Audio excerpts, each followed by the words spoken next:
생명의 삶 큐티 하시는 분들은 어제 성경 본문 말씀이 누가복음 1장 26절, 28절인 것을 기억하실 것입니다. 오늘은 제가 그 본문 말씀으로 설교를 다시 하려고 합니다.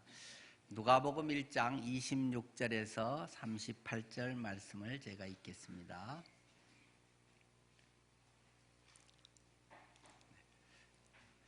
누가복음 1장 26절. 여섯째 달에 천사 가브리엘이 하나님의 보내심을 받아 갈릴리 나사렛이란 동네에 가서 다윗의 자손 요셉이라 하는 사람과 약혼한 처녀에게 이르니 그 처녀의 이름은 마리아라. 그에게 들어가 이르되 은혜를 받은 자여 평안할지어다. 주께서 너와 함께 하시도다 하니 처녀가 그 말을 듣고 놀라 이런 인사가 어찌함인가 생각하매 천사가 이르되 마리아여 무서워하지 말라. 내가 하나님께 은혜를 입었느니라. 보라 내가 잉태하여 아들을 낳으리니 그 이름을 예수라 하라. 그가 큰 자가 되고 지극히 높으신 이의 아들이라 일컬어질 것이요 주 하나님께서 그 조상 다윗의 왕위를 그에게 주시리니 영원히 야곱의 집을 왕으로 다스리실 것이며 그 나라가 무궁하리라. 마리아가 천사에게 말하되 나는 남자를 알지 못하니 어찌 이 일이 있으리까? 천사가 대답하여 이르되 성령이 내게 임하시고 지극히 높으신 이의 능력이 너를 덮으시리니 이러므로 나실 바 거룩한 이는 하나님의 아들이라 일컬어지리라. 보라 내 친족 엘리사벳도 늙어서 아들을 배었느니라. 본래 임신하지 못한다고 알려진 이가 이미 6달이 되었나니 대저 하나님의 모든 말씀은 능하지 못하심이 없느니라. 마리아가 이르되 주의 여종이오니 말씀대로 내게 이루어지이다 하매 천사가 떠나가니라. 아멘. 네, 이 그림의 제목이 무엇이겠습니까? 네, 수태고지라는 제목입니다. 명화 중에 수태고지라고 하는 제목의 명화는 참 많이 있습니다. 유명한 화가들은 웬만하면 한 번씩 그릴 정도죠. 수태, 받을 숫자, 태에 아기를 받았다, 임신했단 말이죠. 고지, 임신했다는 사실을 알려주는 그런 장면. 가브리엘 천사가 마리아에게 와서 내가 임신했다 하면서 알려주는 그 장면의 이야기들, 여러 명화집마다 많이 나타나고 있습니다. 레오나르도 다빈치, 안젤리코, 이 그림은 보티첼리가 1489년에 그린 그림입니다. 약 1500년, 지금으로부터 519년 전에 그린 그림이 됩니다.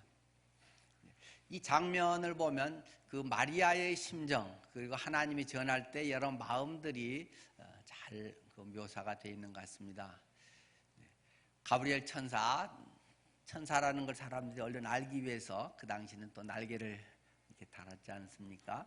날개에 있는 모습으로 나타난 천사가 무슨 가지를 하나 그 왼손에 들고 있죠. 무슨 가지일까요? 백합의 그런 가지죠. 그 당시의 그림들을 보면 여러 소품 이런 걸 통해서 그 메시지들을 굉장히 의미 있게 담아낸 것들이 아주 다양한 방법으로 많이 있습니다. 백합을 하면 순결함, 처녀에게 예수님의 잉태한다는 것을 저 가지 이런 걸 통해서 보여주고 있죠. 그런데 더 주목할 만한 부분은 마리아의 그 모습입니다. 가만히 보고 있으면 참 마리아의 심정이 잘 드러나는 것 같습니다. 소식을 듣고 그래요 하고 고개를 내밀면서 앞으로 다가온다기보다는 약간 사양한 듯한 손짓을 하면서 뒤로 몸을 하면서 좀 거부하는 듯, 원치 않은, 피하고 싶은 그런 마음들이 좀 담겨져 있지 않습니까? 네, 하나님의 일하심은 어떻게 우리에게 다가올까 가끔 생각을 해봅니다. 요즘은 아주 인격적인 시대가 아닙니까? 그리고 개인의 자유가 아주 발달하고 그런 부분들이 어떤 점에서는 참 좋지만 또 어떤 점에서는 잘못된 방향으로 가는 경우들을 종종 우리는 보게 됩니다.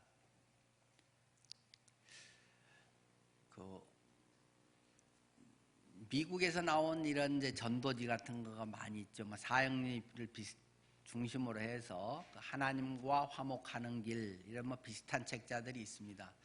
그런 것들의 상당 부분들은 맨 마지막에 이렇게 정리를 하고 있습니다.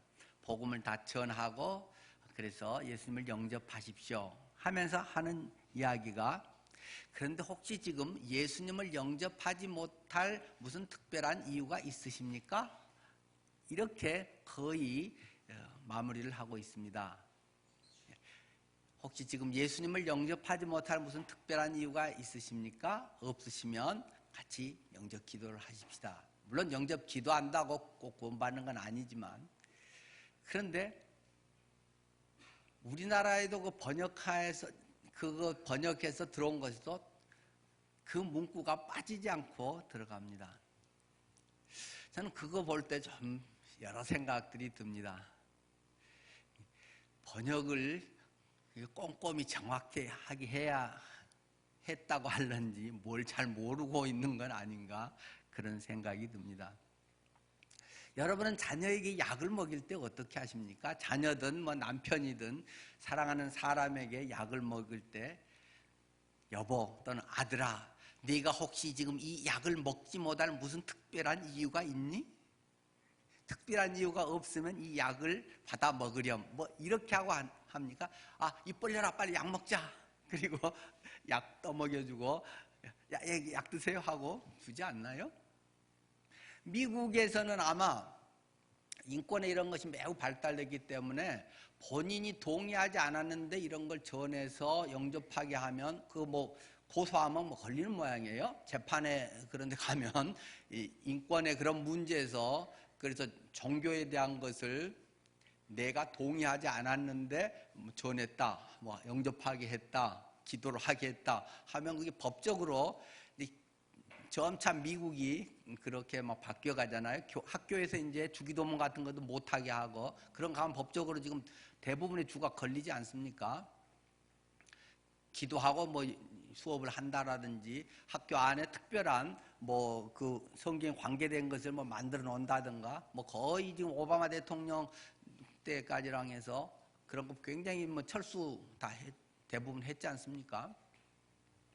그러다 보니까 미국 같은 데서는 영접하지 못할 무슨 특별한 이유가 있으십니까? 그래서 없다. 그러면 당신 동의해서 했다. 법적으로 걸리지 않는다. 그런 점에서 이제 그런 게 들어가는데, 우리나라에도 번역을 똑같이 해서 기껏 전해놓고 영접하지 못할 무슨 특별한 이유가 있으십니까? 야 빨리 약 먹어. 너 지금 죽을 판이야. 상당히 우리는 너무 인격이 어떠면, 만약 복음이라고 하는 것이 여러 종교 중에 하나 정도면 그게 굉장히 좋은 거죠. 그러나 만약에 정말로 죽고 사는 문제고 부활 생명 이것이 아니면 다른 것에 정말 대안이 없다, 복음 외에 구원이 없다는 것이라면 그러고 있을 만한 널널한 상황이 아니지 않나 싶습니다. 우리는 굉장히 인격적이잖아요. 그래서 요한계시록 3장 20절처럼 볼지어다 내가 문 밖에 서서 두드리노니 누구든지 문을 열면 내가 그에게 들어가 그로 더불어 먹고 그는 나로 더불어 먹으리라. 그건 또 다른 여러 가지 라우디게아 교회의 또 의미도 있지만, 그래서 하나님은 우리의 마음의 문을 두드리고 계신다. 그 누가 문을 두드리고 계신다. 그 문에는 문고리가 밖에는 없다. 예수님이 들어오고 싶어도 들어오시지 않는다. 문고리는 안에 있어서 네가 열어줘야만 들어온다. 굉장히 인격적인 면에 그런 것을 우리는 많이 들어오고 강조하고 있습니다. 분명히 그것은 어떤 면에서 맞는 이야기고 그런 측면이 성경에 분명히 있습니다. 그런데 어떤 면에서는, 또 어쩌면 더 많은 상당 부분에 더 중요한 문제에서는 하나님은 마구제비 하나님이십니다. 하나님은 우리에게 묻지 않습니다. 중요한 문제일수록 하나님은 묻지 않습니다. 하나님과 관계돼서 떠나서도 우리가 이야기할 때, 여러분은 태어나실 때 이 사람의 가장 중요한 문제가 생사 문제 아니겠습니까? 죽고 사는 문제인데, 생사 문제를 신이 묻고 여러분에게 이 세상에 나오게 한다거나 데려가시는가요? 내가 서울에 태어날지, 아니 여기서 바로 1시간도 안 걸리는 개성에서 태어날지, 하나님은 북한에 태어날래, 남한에 태어날래, 네가 아주 훌륭한 부모님에게서 태어날래, 아주 알코올 중독자고 폭력 휘두르는 그런 부모 밑에 태어날래, 전혀 물어보지 않습니다. 그냥 나와서 보니까 이리 돼 있습니다. 또는 내 인생이 내가 주인이라고 했는데 갈 날도 전혀 하나님은 물어보지도 않습니다. 멀쩡히 오늘도 신나게 하고 인생의 계획도 세우고 멀쩡했는데 병원 갔더니 암말기입니다. 3개월 넘기기도 어렵겠습니다. 갑자기 당황해서 내 인생을 정리하고 뭘 어떻게 해야 되나, 그렇게 해서 훌쩍 떠나는 것이 인생이라는 것입니다. 많은 그 중간에 덜 중요한 것들은 우리가 선택하고 이렇게 하기도 하고 저렇게 할 여지들이 상당히 있지만, 정말 중요한 문제들은 사실은 별로 상의가 없이 진행되는 것이, 믿는 사람이든 안 믿는 사람이든 우리 인생이라고 하는 것, 역사라고 하는 것의 상당 부분의 중요한 핵심이라는 것입니다. 하나님은 마리아에게 갑자기 임신하게 해버렸다는 것입니다. 미리 마리아에게 찾아와서 가브리엘이 네 임신해 볼래 어쩔래, 임신하면 여러 좋은 점이 있는데 자 한번 네 잘 일주일간 기도해보고 나중에 나한테 말해줘, 이렇게 이야기하지 않더라는 것입니다. 갑자기 천사가 탁 나타나서 아까 보티첼리의 그림처럼 웬 남자야, 웬 사람이 나타났어 하고 뒤로 왜 이러세요, 저한테 왜 이러세요 하면서 빠지고 싶은 그런 상황의 역사적 나의 인생 속으로 쏙 들어와 버린다는 것입니다. 그리고 그분께서는 말씀하십니다. 뭐라고요? 28절 오늘 본문의 말씀이지요. 그에게 들어가 이르되 은혜를 받은 자여 평안할지어다. 그러고 와서 하는 얘기가 은혜를 받은 자여. 또 그 뒤에 이 30절에도 천사가 이르되 마리아여 무서워하지 말라, 내가 하나님의 은혜를 입었느니라. 네가 은혜 받았어, 복 받은 거야 하면서 쏙 들어와서는 네 임신했다고 그 이야기를 해버리는 겁니다. 오늘 갑자기 누가 줘서 임신 테스트 그걸 줘서 갑자기 이렇게 검사해봤더니 갑자기 임신이 돼버렸다는 겁니다. 난 처녀인데, 앞으로 나는 꿈도 많은 문학소녀인데, 난 앞으로 인생을 이렇게 멋있게 살아야지 하고 지금 데이트하는 사람이 있고 언제 결혼하자고 서로 이야기한 그런 사람이 있긴 한데, 갑자기 20살도 안 됐는데 마리아는 이렇게 네 임신한 거야 하고 가브리엘 나타나서 네 임신했어 하고 마치 산부인과 의사가 갑자기 말하듯이 와서 이야기를 하고 있다는 겁니다. 그게 은혜래요. 우리는 많이 기도를 합니다. 하나님 은혜를 내려주십시오, 은혜 받게 해주십시오, 은혜 가운데 있게 해주십시오. 근데 뭐가 은혜겠습니까? 적어도 오늘 본문에서의 은혜는 임신한 게 은혜랍니다. 처녀가. 오늘날 같으면 그래도 여러 가지 주변에서 미혼모들이 갈 수 있는 데도 있고, 그래도 아직은 굉장히 어려운 것이 우리나라 실정이겠지만, 2000년 전에 유대 지역에서는 정식 결혼을 하지 않고 이렇게 임신했으면 돌로 쳐서 죽였습니다. 가문의 수치입니다. 율법에 의해서 다 돌 맞아 죽는 것입니다. 혼자 앞으로 키우는 게 어렵고 말고 그런 건 생각할 것도 없고 그냥 돌 맞아서 그냥 죽어야 되는 것입니다. 누가 그걸 이해를 해주겠습니까? 내가 아무리 설명하도 나는 결백해요 아니요 하고 아무리 말해봐야 누가 그걸 믿어주겠습니까? 역사적으로 한 번도 없었던 사건인데 고스란히 그냥 당할 수밖에 없는, 오해받고 수치당하고 손해보고 비난받고 그런 걸 각오해야만 하는 그런 일입니다. 하나님은 요셉도 물어보고 네 이 민족을 구원하기 위해서 잠깐 종살이 좀 하다가 국무총리 돼갖고 그때 구해라 뭐 이런 것도 아니고 그냥 형들이 미워하고 아이 저놈 자식이 죽여버려 뭐 그러다가 팔아먹어 버려가지고 가서 죽으라고 종살이 하다가 깨끗하게 살려고 죄에 오염되지 않으려고 했더니 오히려 더 덤탱이 써가지고 징역살이나 더 하고 그러다가 나중에 보니까 총리가 돼서 민족을 구원했더라는 것입니다. 이스라엘을 구원해낸 최고의 지도자 모세도 내가 이 민족을 구원하겠습니다. 여러분 한 표를 제게 주십시오. 여러분 뭐 선거 운동하고 등록하고 해서가 아니고 나는 안 하는데요, 못 하는데요, 내가 뭘 해요? 내가 왕년 같으면 모르겠지만 80세 내가 이제 완전히 시골에서 뭐 양이나 치고 있는데요, 못해요, 말 못해요, 안 해요, 싫어요, 계속. 그런데도 말이 많아. 잔소리가 뭐가 많아. 정 안 되면 네 형 말 잘하잖아, 형하고 같이 붙여줄게. 그러면서 그냥 하게 한다는 것입니다. 기도도 나는 막내고 나는 뭐 겁도 많고 어떠고 한데 뭘 나를 시켜서 이 민족을 구원하라고요? 안 돼요. 하나님 정말 맞아요 안 맞아요 해가지고 뭐 양털에 물이 있게 하고 없게 하고 막 실험을 해봐도 하나님은 가라면 가. 그래서 기도원을 통해서 구원한다는 것입니다. 제가 그러면 뭐 하겠어요 어떠고 뭐 예레미야도 느닷없이 해서 막 부릅니다. 아유 나는 어린애예요 몰라요. 내가 네 엄마 뱃속에 있을 때부터 네 다 보고 나가 알아 뭐 해가면서 막 질질 끌어다가 고생 죽으라 시키고. 눈물의 선지자 예레미야. 하나님의 많은 섭리에 주권적 사실들은 그렇게 된 경우가 굉장히 많다는 것입니다. 그런데 그 일이 성경이나 지내고 보면 참 훌륭하다, 참 귀한 일이다 라고 하지만 그 일을 네가 당해, 네 딸이 임신할 거야, 이렇게 이야기하면 얼마나 황당하겠습니까?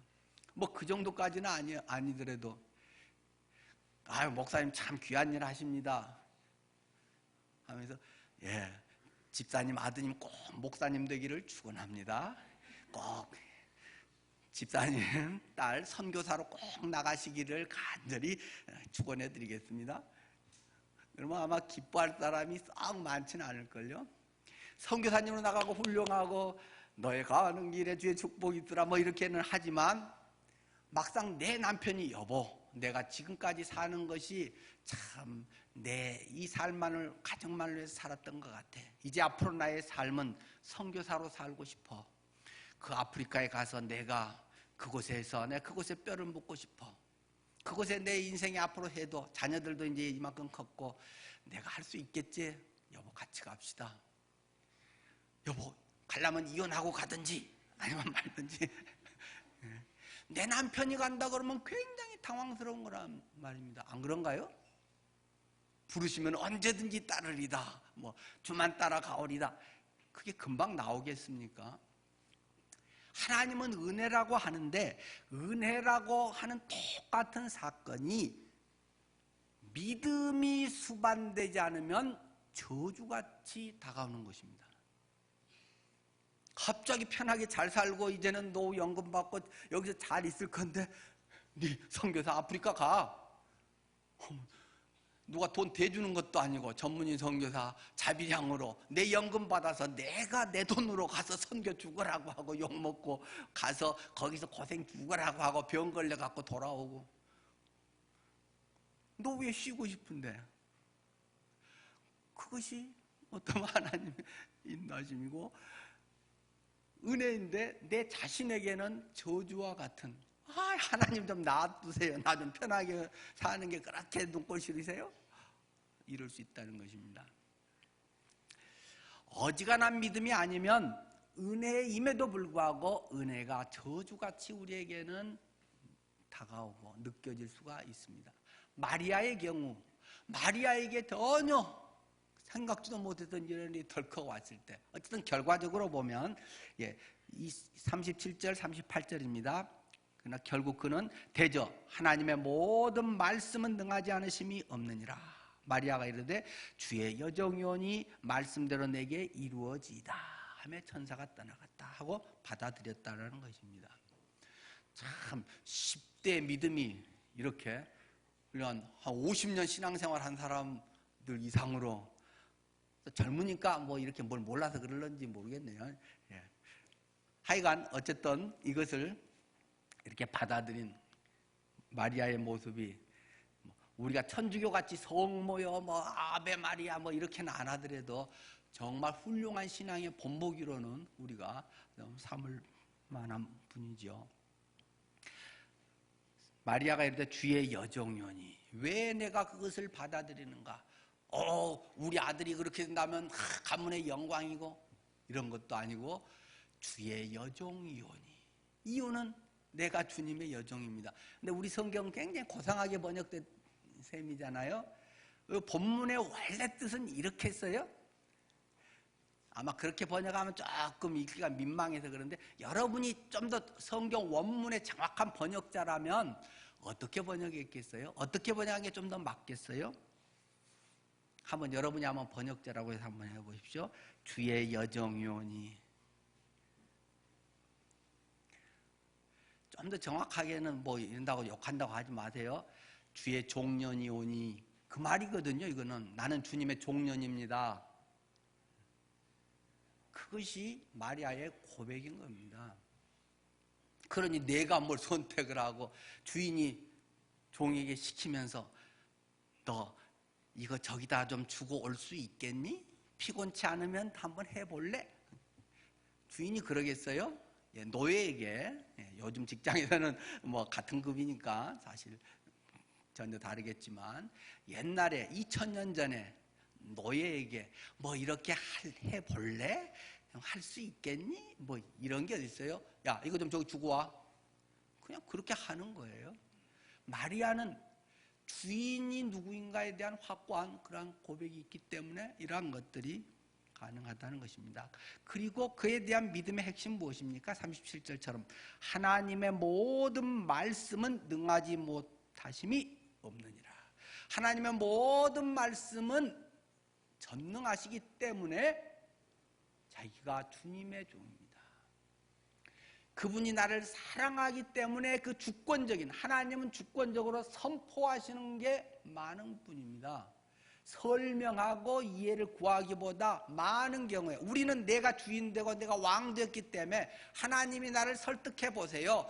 내가 이해되면 해주고 아니면 이해 안 돼, 안 해. 내가 주인 돼서 내가 선택합니다. 내가 요새 바쁘고 피곤하니까 하나님 안 할래요? 내가 시간 나면 하고 안 되면 말고 뭐가 되면 하고 뭐 안 되면 말고 내가 주인 돼서 다 하는 겁니다. 그러나 내가 누구인가? 주의 여종이오니. 그리고 그런 것은 그분이 정말로 나를 사랑하신다는, 내가 잘 되라고 하는 것임을, 내 자신뿐만 아니라 인류까지 이 민족을 구원하는, 우리가 이 민족을 위해서 더군다나 지금 이 나라를 위해서 굉장히 기도하면서 하잖아요. 이 민족을 위해서 네가 희생양이 되라.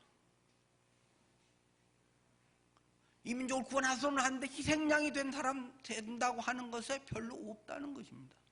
그러기 위해서 네 집 팔아가지고 독립자금을 내라.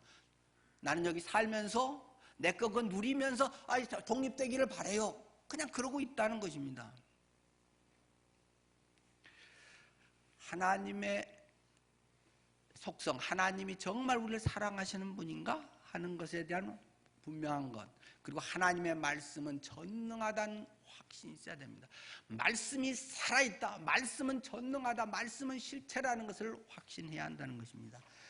자, 우리가 하나님을 경험하는 삶, 그 책을 한 도표로 요약하면 이런 도표가 그 책 마지막에 나와 있죠.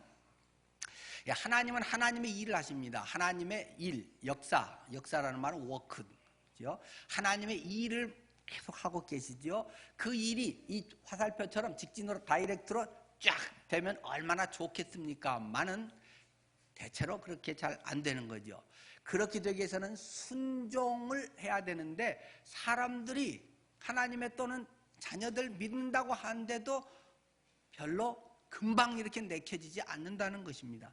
그러기 위해서 이런 과정들을 통해서 대체로 이렇게 하나님의 일이 섭리, 역사, 주권이 이루어지는 것을 보게 됩니다. 첫 번째로 1. 하나님은 항상 당신의 주위에서 일하고 계십니다. 내 주위에서 하나님은 항상 뭔가를 만들고 계신다. 두 번째, 근데 하나님은 나하고 실제적이고 개인적이고 지속적인 사랑의 관계를 추구하십니다.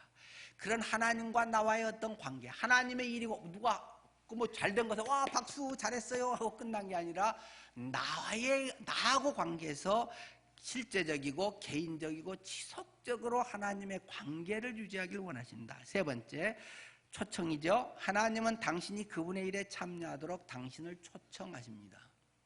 딴 사람 초청해서 알아서 하고 나는 누리기만 하면 좋겠는데 하나님은 꼭 나를 초청한다는 것입니다.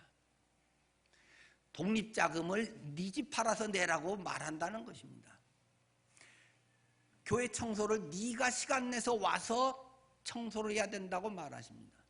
먹을 때 네가 식사당번을 해서 열심히 맛있게 만들라고 하신다는 것입니다.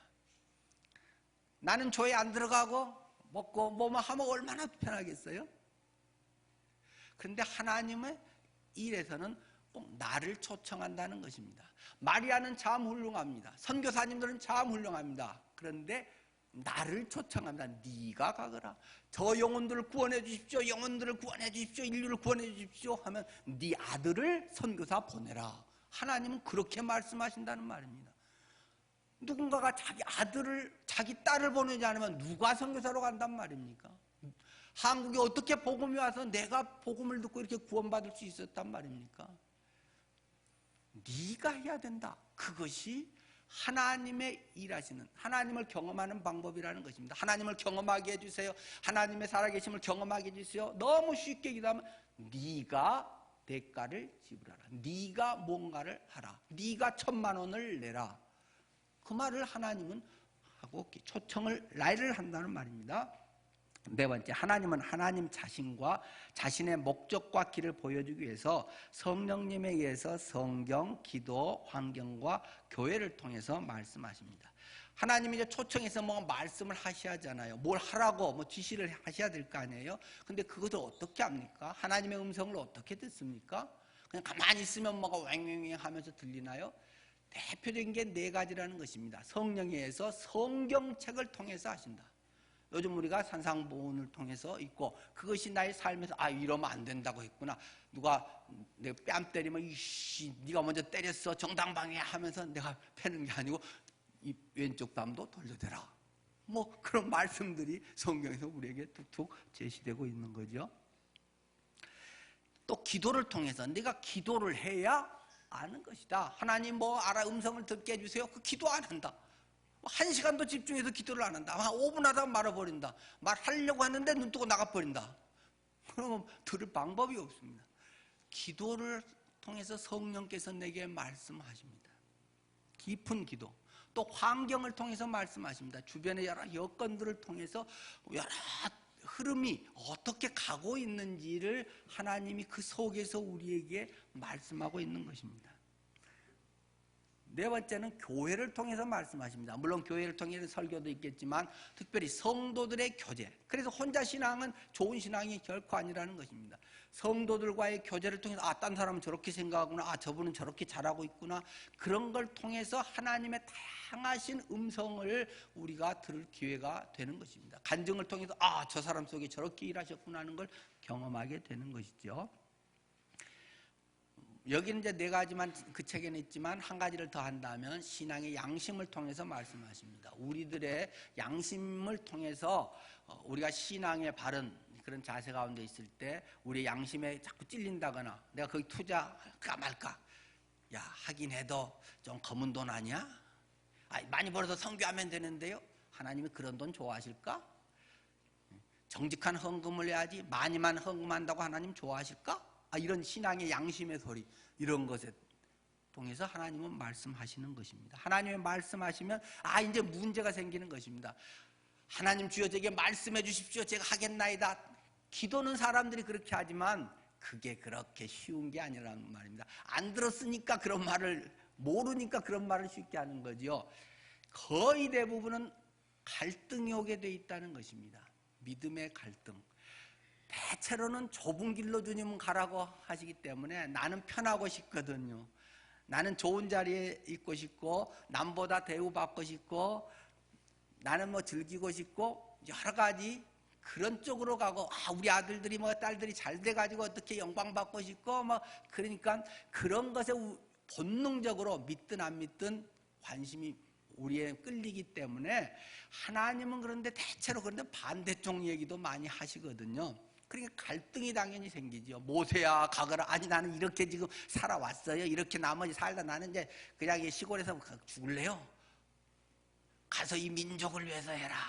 죽어라 고생하는 거잖아요. 갈등이 생기는 것입니다. 그 다음에는 조정이 일어나게 되는 거죠. 아이고 안 가요 했다가 자꾸 한번 생각해 볼까? 뭐 왜 내가 가야 돼? 뭐 하다가 선교 훈련도 한번 받아보고 하면 그것도 해볼 만하겠네. 야 나보다 더 어려운 여건이 있는데도 야 부모님도 저런 상태고 하는데도 다 돌아가시고야 떠나는 게 아니고 그런 상태도 뭐 가네. 뭐 이런 것들을 보면서 해볼까? 이러면서 이제 조정이 되기 시작하는 거죠. 그런 다음에 중요한 것은 순종. 하겠습니다. 결단하고 행동하는 거기에 의해서 하나님을 경험하게 되는 것입니다. 내가 아주 성숙해서 천국 가기 직전 정도의 상태라면 하나님 일 딱 보고 말씀하시면 저깁니다 가겠습니다 막 하고 가겠지만 우리는 내 있는 자리에 여기 그걸 더 누리고 싶고 내 하고 싶은 거 하고 싶은 게 우리의 솔직한 내면의 본성이란 말입니다. 여러분 주님을 위해서 제가 하겠습니다. 집사님 나 그런 기도한 거 너무 좋아요. 집사님 오늘부터 52주간 식사 당번 안 해주세요. 우리 삼형제 너무 참 감사해요. 그렇게 주님에 살겠다고 하니 앞으로 2년간 교회 청소 전담원에서 하세요. 아이씨 목사님 뭔가 그런 것에 대한 초청을 하면 굉장히 우리는 막연하고 하나님을 위해서 하나님을 경험하기 위해서 뭐 굉장히 구호는 거창한데 순종을 하는 가운데 경험한다는 것입니다. 내가 그 일을 내가 본능적으로는 하기 싫은데 나오기 싫은데 해야 된다는 것입니다. 하나님의 일은 그런 가운데 역사를 이룬다는 것이죠. 그러기 위해서는 아까 마리아 같이 뭐가 중심에 딱 있어야 된다는 것입니까? 하나님의 말씀, 하나님의 모든 말씀은 능하시지 못하심이 없습니다.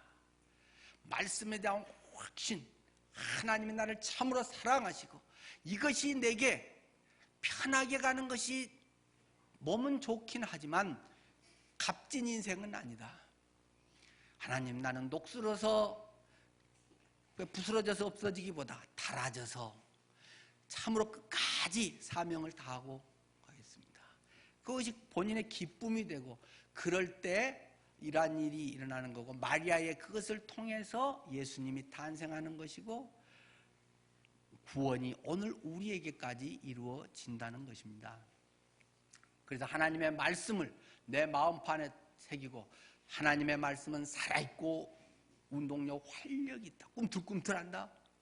그것을 내 마음판에 항상 본능적으로 그걸 우리는 싫어하고 그런 것에 안 하려고 하는 속성이 우리 내면에는 꼭 도사리고 있기 때문에 그것으로 자꾸 내 굳어진 마음, 이기적인 마음, 내가 주인되고 내 하고 싶은 대로 살려고 하는 그 굳어진 마음을 갈아엎어야 된다는 것입니다. 자, 그런 점에서 요즘 우리가 산상수훈을 하루에 한 4번 정도씩 읽자고 했는데 읽으니까 좋으시죠? 또 어느 과정 지나니까 뭐 이거 맨날 똑같은 거 이것만 하냐? 그런 마음도 드시죠? 그럴 때는 확 외워버리면 됩니다. 산상수훈을 내에 이어서 수시로 그것이 말씀이 되기를 바랍니다. 나이가 뭐 좀 불편할 수도 있겠지만 한 57세의 한 자매님이 한번 말씀을 늘 묵상하면서 외우는 것을 같이 한번 보면서 우리의 기준을 같이 좀 높였으면 좋겠습니다.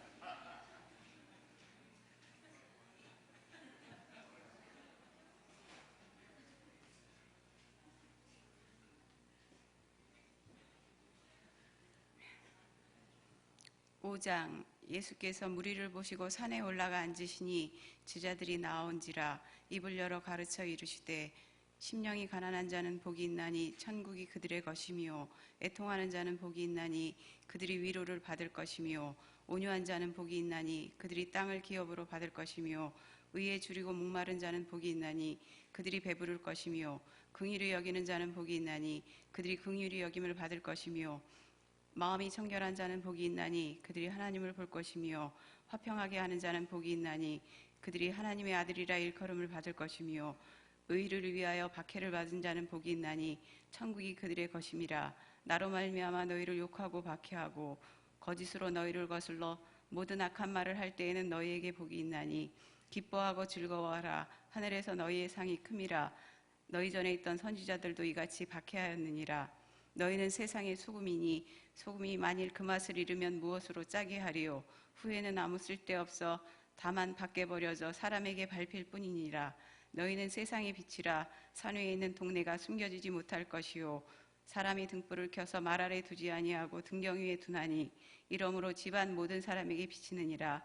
이같이 너희 빛이 사람 앞에 비치게 하여 그들로 너희 착한 행실을 보고 하늘에 계신 너희 아버지께 영광을 돌리게 하라. 내가 율법이나 선지자를 폐하러 온 줄로 생각하지 말라.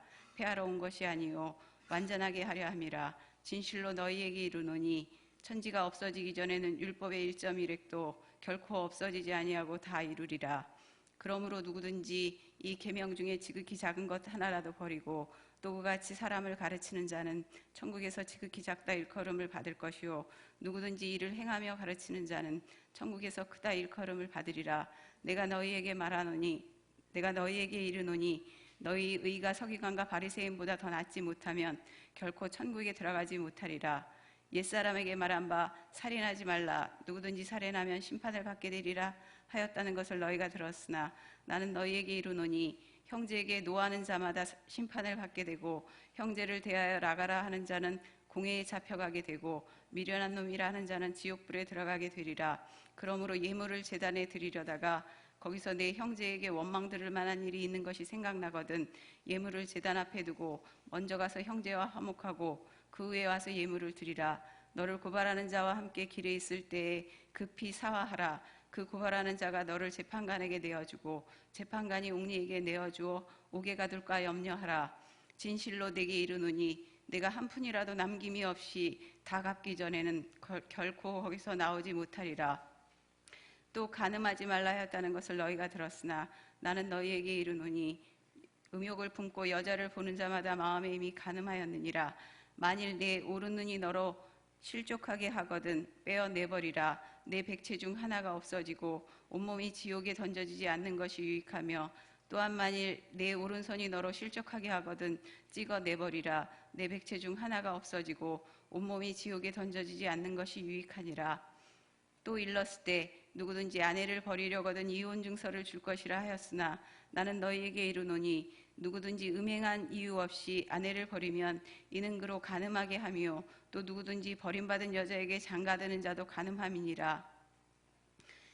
또 옛사람에게 말한 바 헛맹세를 하지 말고 내 맹세한 것을 주께 지키라 하였다는 것을 너희가 들었으나 나는 너희에게 이르노니 도무지 맹세하지 말지니 하늘로도 하지 말라. 이는 하나님의 보좌임이요, 땅으로도 하지 말라. 이는 하나님의 발등상임이요, 예루살렘으로도 하지 말라. 이는 큰 임금의 성임이요, 내 머리로도 하지 말라. 이는 내가 한 터럭도 희고 검게 할 수 없음이라. 오직 너의 말은 옳다 아니라 하라. 이에서 지나는 것은 악으로부터 나느니라. 또 눈은 눈으로 이는 이로 갚으라 하였다는 것을 너희가 들었으나 나는 너희에게 이르노니 악한 자를 대적하지 말라. 누구든지 내 오른편 뺨을 치거든 왼편도 돌려대며 또 너를 고발하여 속옷을 가지고자 하는 자에게 겉옷까지도 가지게 하며, 또 누구든지 너를 억지로 우리를 가게 하거든 그 사람과 심리를 동행하고 내게 구하는 자에게 주며 내게 꾸고자 하는 자에게 거절하지 말라. 또 내 이웃을 사랑하고 내 원수를 미워하라 하였다는 것을 너희가 들었으나 나는 너희에게 이르노니 너희 원수를 사랑하며 너희를 박해하는 자를 위하여 기도하라.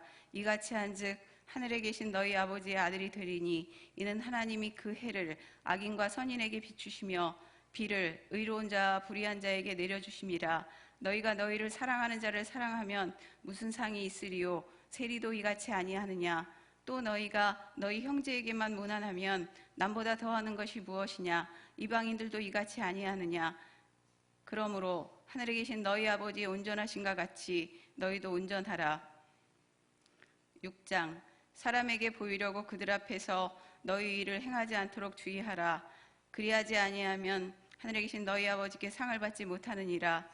그러므로 구제할 때 외식하는 자가 사람에게서 영광을 받으려고 회당과 거리에서 하는 것 같이 너희 앞에 나팔을 불지 말라. 진실로 너희에게 이르노니 그들은 자기 상을 이미 받았느니라. 너는 구제할 때 오른손이 하는 것을 왼손이 모르게 하여 내 구제함을 은밀하게 하라. 은밀한 중에 보시는 너희 아버지께서 갚으시리라. 또 너희는 기도할 때 외식하는 자와 같이 하지 말라. 그들은 사람에게 보이려고 회당과 큰 거리 어귀에 서서 기도하기를 좋아하느니라. 내가 진실로 너희에게 이르노니 그들은 자기 상을 이미 받았느니라. 너는 기도할 때에 내 골방에 들어가 문을 닫고 은밀한 중에 계신 내 아버지께 기도하라. 은밀한 중에 보시는 내 아버지께서 갚으시리라. 또 기도할 때에 이방인과 같이 중언부언하지 말라. 그들은 말을 많이 하여 들으실 줄 생각하느니라. 그러므로 그들을 본받지 말라. 구하기 전에 너희에게 있어야 할 것을 하나님 너희 아버지께서 아시느니라.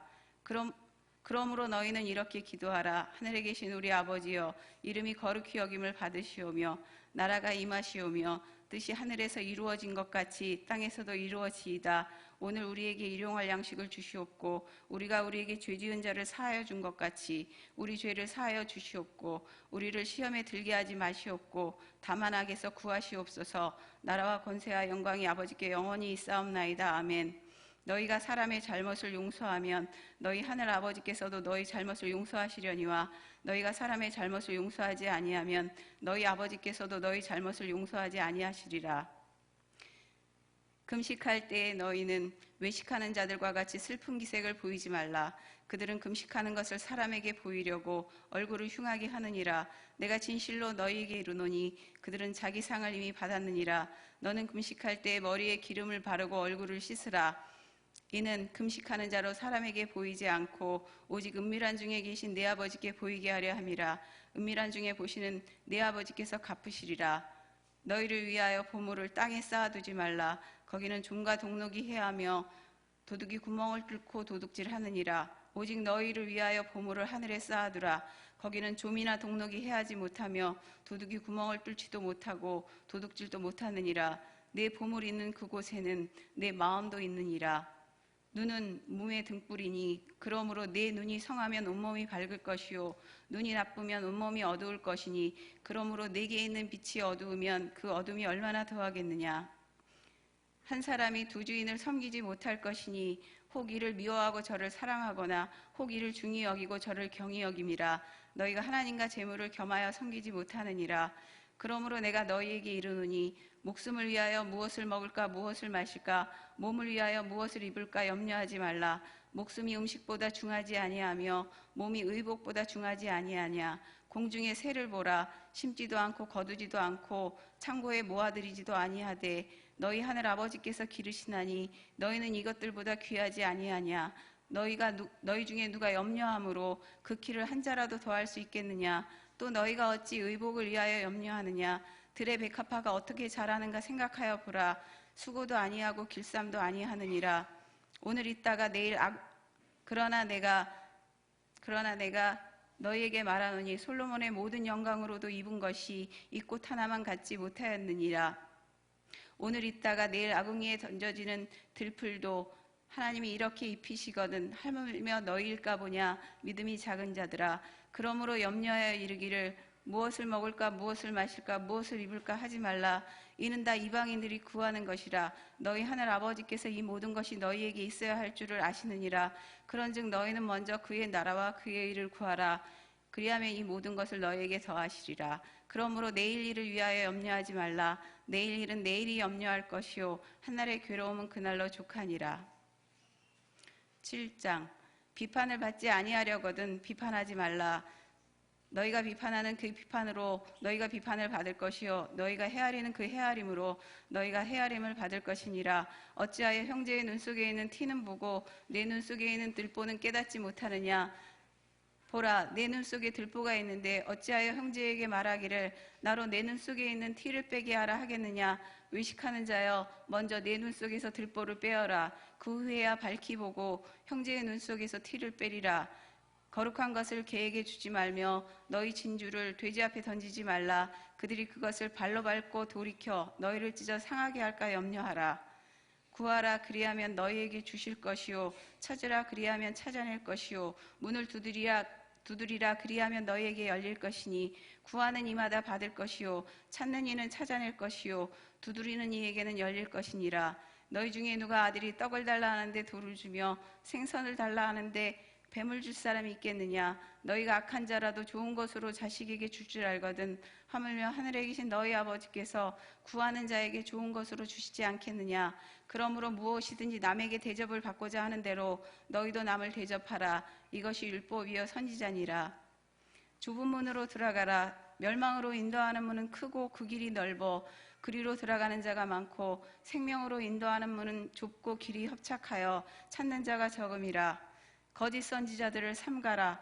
양의 옷을 입고 너희에게 나아오나 속에는 노략질하는 일이라. 그들의 열매로 그들을 알지니 가시나무에서 포도를 또는 엉겅퀴에서 무화과를 따겠느냐. 이와 같이 좋은 나무마다 아름다운 열매를 맺고 못된 나무가 나쁜 열매를 맺나니 좋은 나무가 나쁜 열매를 맺을 수 없고 못된 나무가 아름다운 열매를 맺을 수 없느니라. 아름다운 열매를 맺지 아니하는 나무마다 찍혀 불에 던져지느니라. 이러므로 그들의 열매로 그들을 알리라. 나더러 주여 주여 하는 자마다 다 천국에 들어갈 것이 아니요 다만 하늘에 계신 내 아버지의 뜻대로 행하는 자라야 들어가리라. 그날에 많은 사람이 나더러 이르되 주여 주여 우리가 주의 이름으로 선지자 노릇하며 주의 이름으로 귀신을 쫓아내며 주의 이름으로 많은 권능을 행하지 아니하였나이까 하리니 그때 내가 그들에게 밝히 말하되 내가 너희를 도무지 알지 못하니 불법을 행하는 자들아 내게서 떠나가라 하리라. 그러므로 누구든지 나의 이 말을 듣고 행하는 자는 그 집을 반석 위에 지은 지혜로운 사람 같으리니 비가 내리고 창수가 나고 바람이 불어 그 집에 부딪히되 무너지지 아니하나니 이는 주추를 반석 위에 놓은 까닭이요 나의 이 말을 듣고 행하지 아니하는 자는 그 집을 모래 위에 지은 어리석은 사람 같으리니 비가 내리고 창수가 나고 바람이 불어 그 집에 부딪힘에 무너져 그 무너짐이 심하니라. 예수께서 이 말씀을 마치심에 무리들이 그의 가르치심에 놀라니 이는 그 가르치시는 것이 권위 있는 자와 같고 그들의 서기관들과 같지 아니함일러라. 반갑습니다. 네. 어찌 이걸 외우려고 작정을 하셨어요? 암송대 1등 하려고요? 아니 하루에 이제 4번씩 읽다 똑같은 거를 읽다 보니까 이걸 꼭 해야 되나 이걸 왜 하지 그런 생각이 들어서 이제 또 다른 번역본들을 가지고 다 다른 번역본들을 가지고 읽다가 이제 매일같이 읽다 보니까 이렇게 저절로 외워지는 부분도 있고 또 암송대회도 있다고 해서 시작을 하게 됐는데, 그러니까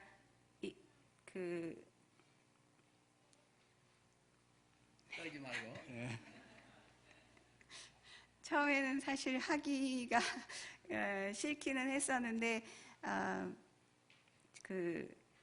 작년에 암송대회도 그렇고 이제 전에 암송했던 것을 생각해 보면 말씀을 암송하면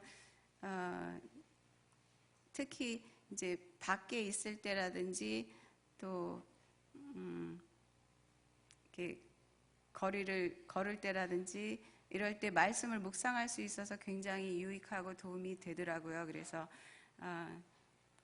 이 한 달 동안 계속 산상수훈을 읽게 되니까 그냥 이 기회에 암송을 해버리자 그렇게 마음을 주셔서 이제 시작을 했고 이게 전체가 111절인데 지난번 39절보다 조금 더 쉬운 점도 있더라고요. 그러니까 주제가 있기 때문에 그 주제를 머릿속에 그려가면서 하루에 한 6절씩 끊어서 이제 처음에는 외우려고 생각을 했었는데 막상 이제 제가 아침에 딱 일어나면 6구절을 암송을 외우고 하루를 시작을 하는데 이게 며칠 지나다 보니까 가속도가 붙더라고요. 그래서 하루에 10구절 정도 외우는 것도 그렇게 힘이 들지는.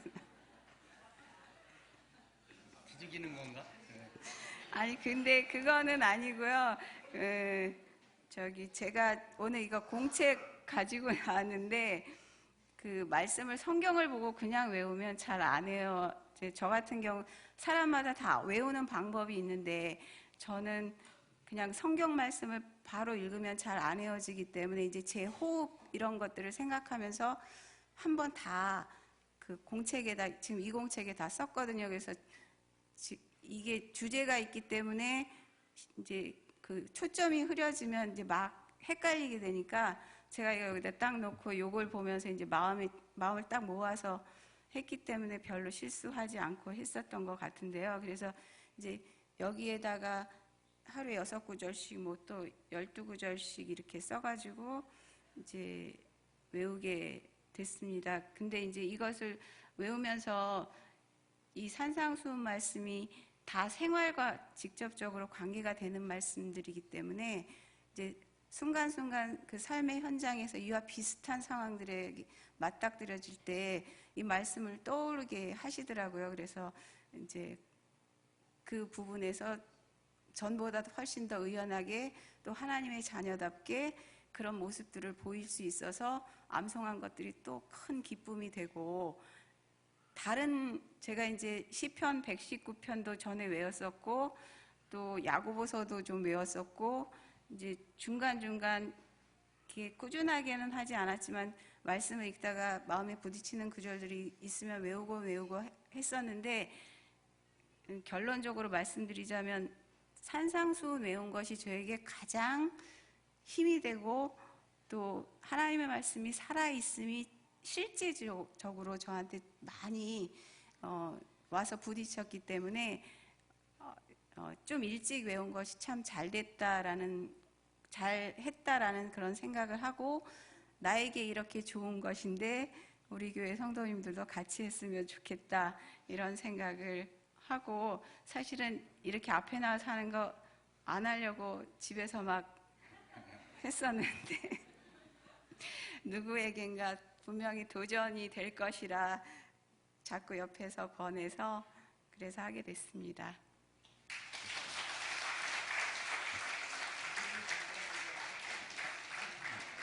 네, 우리에게는 아직도 8달이라는 긴 시간이 남아 있습니다.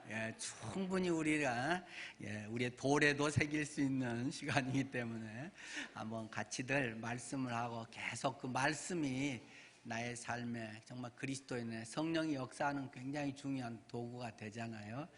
하나님의 은혜를 깨닫게 하는데 말씀을 통해서가 제일 실제적으로 많지 않습니까? 그러니까 이 말씀을 우리가 외우고, 혹시 처음 다 못하더라도 내가 좋아하는 어떤 단락 그런 부분이라도 외우고 그런 것들이 또 연결도 되고 하면 좋겠습니다. 자, 우리 기도하고 잠시 마무리를 하겠습니다.